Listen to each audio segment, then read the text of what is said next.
Dahil ito si Claire, nanggagalaiti na naman. Akala mo, asawa ng presidente. Oh, akala mo, kabit ng presidente. O, tingnan natin. Ang Pangulo po ay nagsalita na. Si Secretary Vida ay nagsalita na rin. So bakit po ba natin paniniwalaan ang isang fake news peddler? Ayun, ang tinatawag niya dito si Roque. Kasi sabi ni Roque, hindi naman daw nahuli si Saldico. Tinanong kay nagsalita na pa. Basta na lang kami maniwala sa inyo. Oh, bakit kayo maniniwala dyan sa fake news peddler na yan na si Roque? Yan yung sinasabi ni Claire. Ma'am, follow up lang po. May confirmation po ba tayo na may red notice ang Interpol kay Zaldico? Mas mabibigyan po yan ng katugunan ni SOJ Vida. Pasa kay SOJ Vida. Oh, bida-bida. Hindi niya masagot. Thank you, ma'am. Sunod na tanong mula kay Maricel Alili, TV5. Magandang hapon po, Yusek. Yusek, may we have more details about Zaldico? Saan po siya nakasakay nung mahuli siya ng Czech Republic? Sino yung sinasabing isang lalaki na kasama niya? Was it a random check?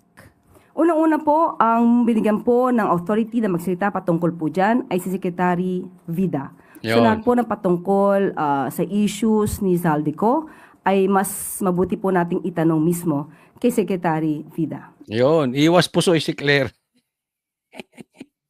Hindi na may interview si SOJ Vida kasi papunta na doon, 'di ba? Sabi niyo susunduin.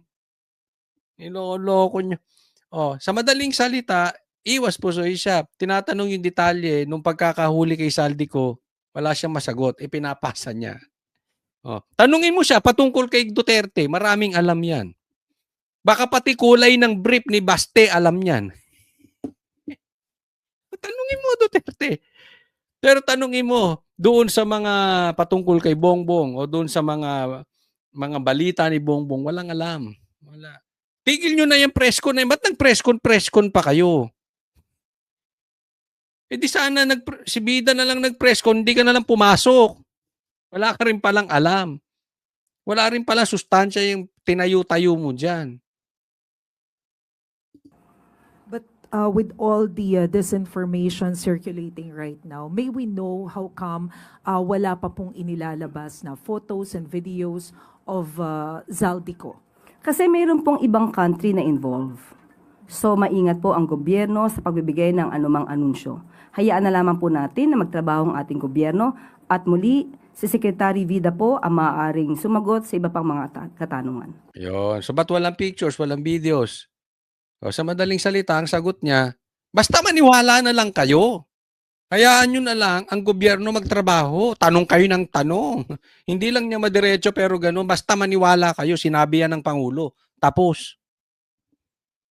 Tingin niya ata sa Pilipino robot. Basta nagsalita si Bongbong.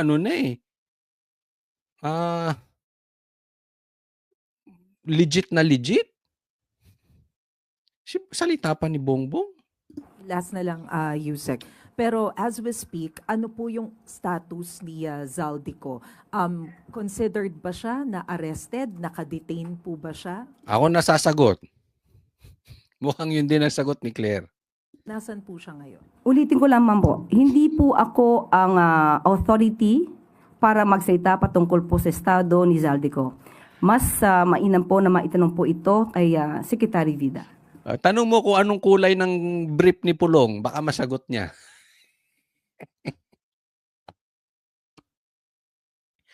Walang silbi. Nako. Thank you, Yusek. Related question mula kay Ivan Mayrina, GMA News.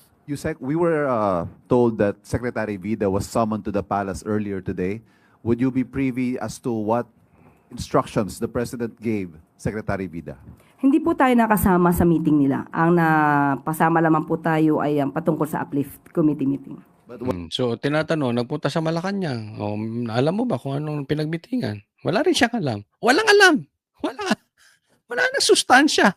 Sabaw na sabaw. Ano pang tatanong nyo dyan? What do you know about the President's instructions for the government agencies to work together to bring former Congressman Zaldico back to the Philippines? Muli, hindi po tayo privy sa anumang kanilang pag-uusap at meeting, pero in general po, ang Pangulo po ay nag-uutos kung ano ang nararapat at kung ano ang sinasaad ng batas.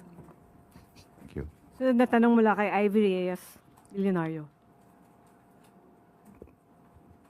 Hi, Sec. Can we have Palace's reaction to Batangas Representative Leandro Levista's statement on Zaldico pa rin po na hindi raw po dapat si Presidente ang nagre-report dahil Zaldico accused the President of being involved in the anomaly. And I quote, paano paniniwalaan ang proseso kung ang akusado ang may kustodiya sa testigo? Ayun, ganda ng tanong na yon. Anong masasabi ninyo na sabi ni Leviste, hindi dapat ang presidente ang mag-a-announce kasi nga ang presidente ang akusado. Di ba? Oh, anong sagot? Tingnan po ninyo itong pangyayarin to ha. Kung ang akusado ang may... Kustodiya po. Sino po ang pinangangalanan niyang akusado? Si Bongbong. The President, I believe. Kailan po ba naging akusado ang Pangulo? Hindi po ba kayo dapat na nagtatanong sa kanya kung kailan ba naging akusado ang Pangulo? In-announce Tingnan nyo. Nakita nyo. Hindi nyo na po na. Ulitin ko. Baka na. Hindi nyo nakita. Akusado ang Pangulo. Hindi po ba kayo dapat na nagtatanong sa kanya kung kailan ba naging akusado ang Pangulo? In-announce po ni Pangulong Bongbong Marcos that the Philippines will Pansin nyo? Cut. Kinat agad. Di ba? I-announce pa. Ganito si gano'n. Kunwari, Consoli from SMNI. Ganyan. Lipat, tanong agad. Diba? Dapat siya ata tinatanong nyo kung sino ba akusado, tas lilipat agad. Kasi nga, hindi dapat si Bongbong. Mali sila doon. Ulit. Akusado ang Pangulo. Hindi po ba kayo dapat na nagtatanong sa kanya kung kailan ba naging akusado ang Pangulo? in-announce po ni Pangulong Bongbong Marcos that the Philippines will be sending a high-level coordination team to focus on bringing former Congressman Ko back. Siguro po gusto lang din nating malaman sino-sino po ba yung bubuo sa team na ito. Wala rin Ano siyang po yung alam. marching orders ng Pangulo sa kanila. Muli, si Secretary Vida ang maaaring sumagot ito kung wala pa po siyang binibigay na detalye, most probably because may involved na ibang country, kaya hindi pa po namin masasabi kung ano mga detalye patungkol dito. Wala siyang alam. At tanungin kita, Claire, ano ang type ni Baste sa babae? Anong type ni Pulong sa babae? Pag chismisan, alam nito no? Okay. Si Senator Walang Jimmy silbi. Ejercito, ang sabi niya po, the biggest challenge in bringing Ko back to the Philippines is ensuring his safety, warning that some groups may not want him to return and testify on the controversy. Sabi niya po, the challenge here is to bring him back in one piece. So, can Malacanang assure the safety of Mr. Ko and guarantee that he will be free from any pressure or influence?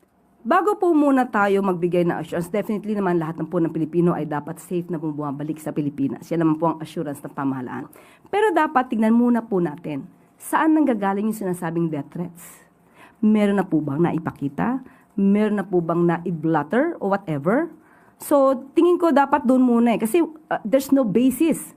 Diba? There will be lacking of basis if you cannot prove that death threats against Zaldico. Yun, mali dito si Claire.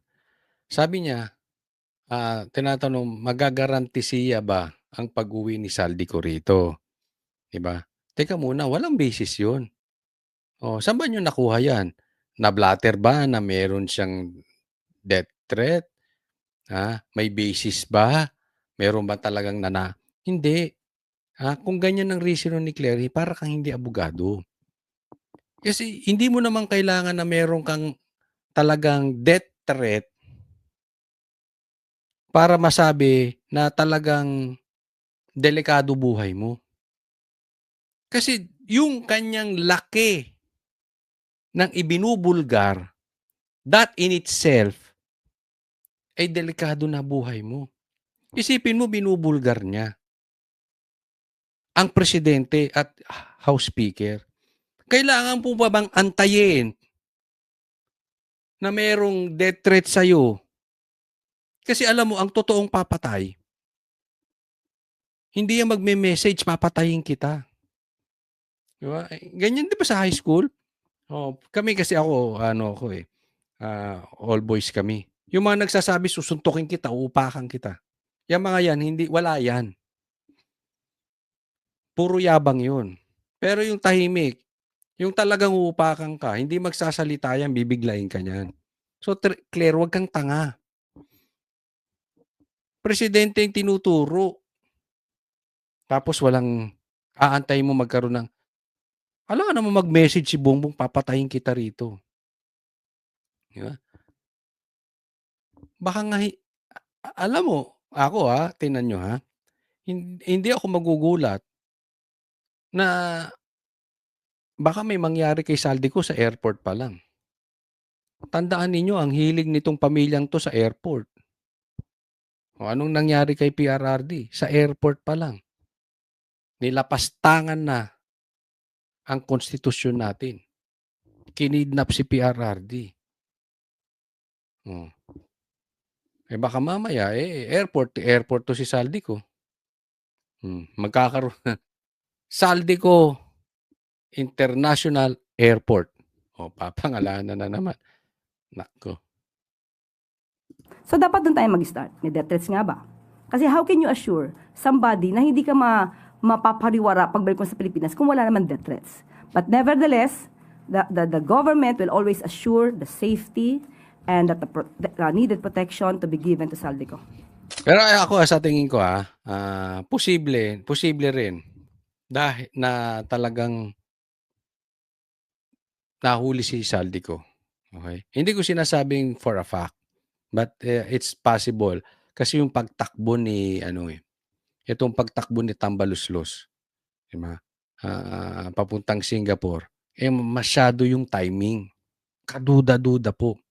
Di ba? Hindi natin alam kung dadalhin na yung pera doon, magtatago na siya. O baka mamaya pagkapunta sa Singapore, dumiretso na rin i-meet si Saldico. We do not know. Diba? Mag-usap na lang sila para i-pin down si Bongbong Marcos na kinatakutan naman ni Bongbong Marcos. Everything is possible. Diba? But definitely, yung sinabi ko sa inyo na possibility, talaga namang malaki ang porsyento niyan. Dahil nga, itong timing ng pag-alis ni Tambaluslos.